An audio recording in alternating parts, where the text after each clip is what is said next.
Welcome, everyone. And we are here for a very special political watch, Tim. We are very, very fortunate to have with us this morning Indiana House District 46 Representative with us, Bob Heaton. Thank you for joining us this morning. Thank you, Abby. And former House Representative Darrell Felling. And will you tell us again, what years were you representative? In the late 70s and early 80s, so I got to serve 3 terms and enjoyed every minute of it. Well, thank you so much. And we wanted to bring them on this morning to kind of give us some more insight into what's going on at the State House, what has been going on this past week, and kind of looking into the future. You both were at the State House this week. Kind of, first off, explain, give us a mood or a sense of the atmosphere. Since we weren't there, tell us the mood. Well, Abby, the atmosphere was a lot of demonstrations, a lot of protests, if you will.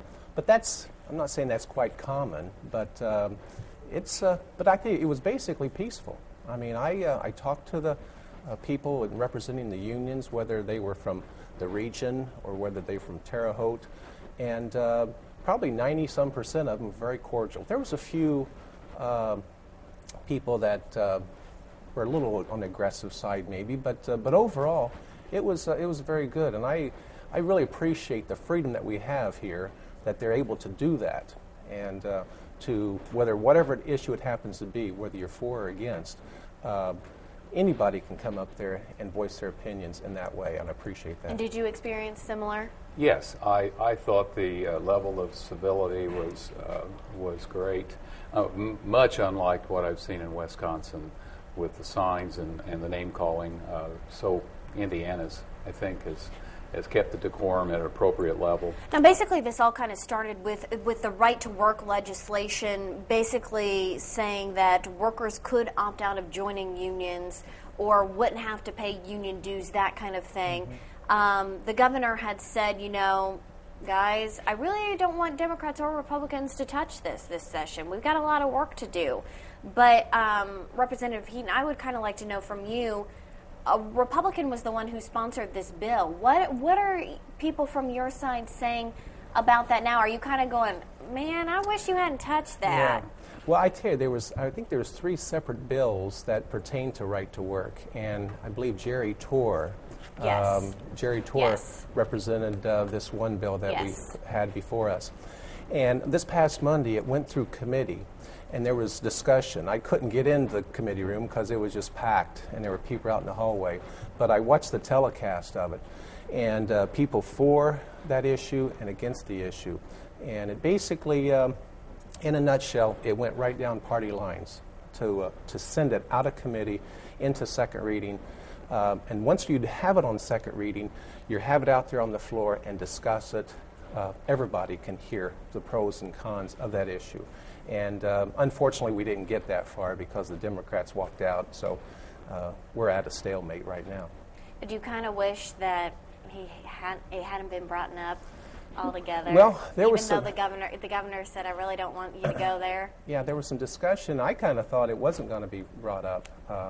And as I told some of my colleagues as well as some constituents back here in the district, but it was kind of brought up, I guess, at the last moment, last Thursday, I think it was discussed that it was going to be heard in committee this past Monday. So that's leadership, and that's something I can't sway one way or the other, but unfortunately, it's brought us to where we're at today. Well, now the Democrats are in Urbana, and they have walked out. While you were in the legislation, yes. Were there any walkouts while you were during that time? Yes, I think we broke a quorum, but not to the extent that has just happened. And I don't recall under House Rule 36 that our absence became an issue. It might have been a day or two delay, and there were usually negotiations going on simultaneously there at the State House. So a little bit different atmosphere on this particular scenario, that's for sure. What is your opinion on this? Well, I hate to see the legislative process break down and come to a halt, more or less. Bob and his colleagues have a lot of work and a tough time, and I would hope that the governor, to the extent he's involved in the legislative leaders on both sides, sit down very quickly and by next week, if at all possible, and get back to work and move the legislation that we badly need to deal with. I think the right to work law, put it on the back burner. I think Bob's hit the nail on the head there. It's always healthy to have discussions, debate, and that's why legislators are there, to hear the debate. So I think it's accomplished something by way of a dialogue. Now it's off track, and it needs to get back on track and be dealt with in future sessions. I think from some of the things that I've been reading, people are concerned or afraid because now you've not only thrown in labor issues, now you're bringing in those education issues as well, that some people are saying, you know, they support what the Democrats are doing because they feel like the Republicans are trying to get as much of that legislation through as they can because they're holding the majority right now. There just seems to be so much polarization right now because if, oh, you're a Democrat, I'm a Republican, I'm not going to hear what you have to say, you're right, I'm wrong.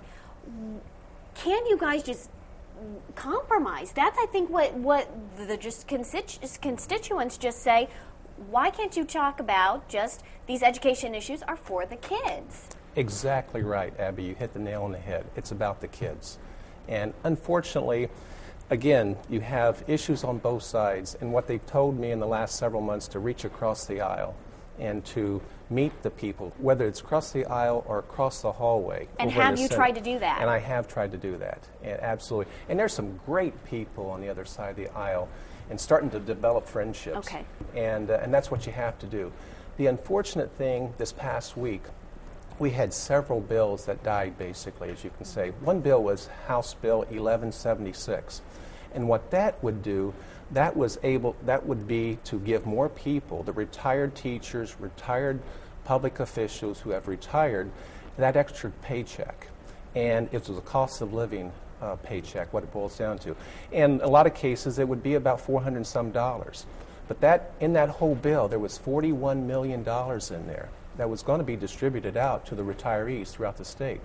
But hopefully we can get back to business this coming week, vote on legislation like that, because I tell you, it's not about a Democrat or Republican, it's about the people. Exactly. Not only in District 46, but throughout the whole state.